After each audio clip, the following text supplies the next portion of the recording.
Magkakaroon muli ng pagdinig ang Muntinlupa Regional Trial Court Branch 206 sa natitirang kaso ni dating Senador Laila de Lima mamayang 1:30 ng hapon.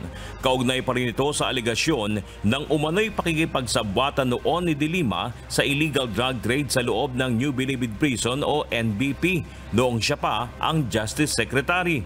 Inaasahan na dadalo rito ang dating mambabatas.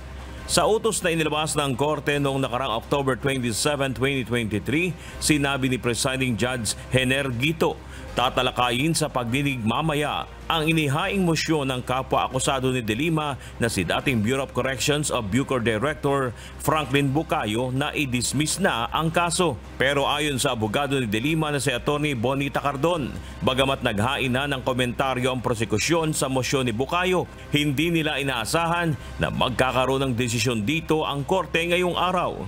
Ang inaasahan ng kampo ni de Lima ay ang resolusyon ng RTC sa kanilang inihaing motion for reconsideration sa hiling na makapagpiyansa ang dating senadora. Mula sa orihinal na 3 kaso laban kay de Lima, isa na lang ang natitira matapos i-dismiss ng korte ang 2 kaso dahil sa kawalan ng sapat na ebidensya. Bernard Dadis, UNTV News and Rescue. Diyos ang aming sandigan, serbisyo publiko ang aming pinahalagahan.